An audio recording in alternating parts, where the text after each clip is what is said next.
There are a variety of techniques that can be used to facilitate the risk identification step. These techniques may be supported by one or more tools. Collectively, these tools and techniques have a series of benefits, enabling those engaging in risk management to capture information in a consistent way, provide more thorough and reliable results, accelerate the process, articulate options, prioritize actions, improve communication, and produce an audit trail. The tools and techniques aren't an end in themselves, but can be powerful aids to support the management of risk. Choosing the right technique may depend on familiarity with the risk management process, the support for the technique, meaningful information or data, or whether the technique can easily be explained to the sponsor.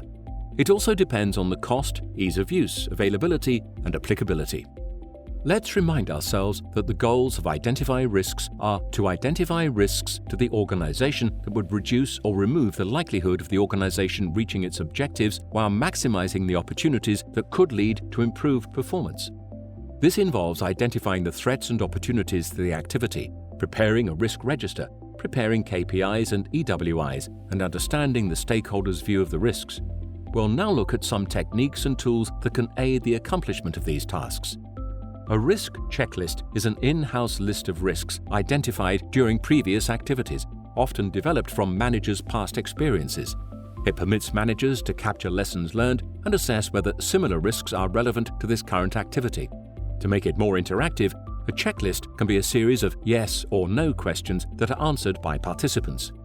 Prompt lists are words and phrases designed to elicit more comprehensive risk information, perhaps in a workshop.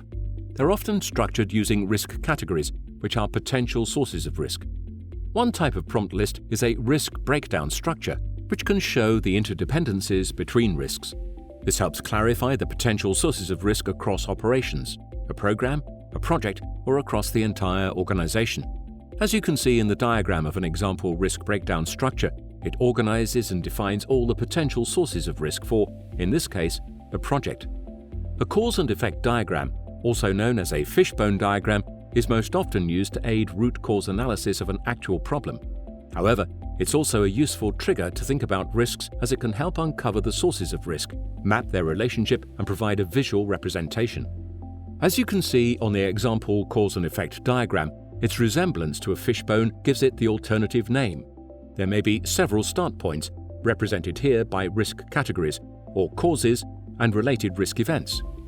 These lead to one risk effect on our diagram, although it's also possible to end up with more than one. There are different ways to construct this type of diagram. It's possible to begin with causes and work towards an effect or effects, or start backwards from a single effect to determine causes. Group techniques include brainstorming, which is a useful technique for group thinking but can be monopolized by dominant individuals. For that reason, nominal group technique may be preferred, where individuals all record a single idea that's discussed later.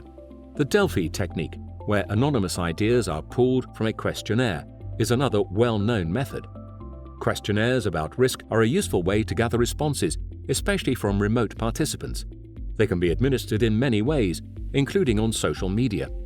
Individual interviews may be appropriate with some stakeholders to discuss their views, assumptions, and perceptions of risk.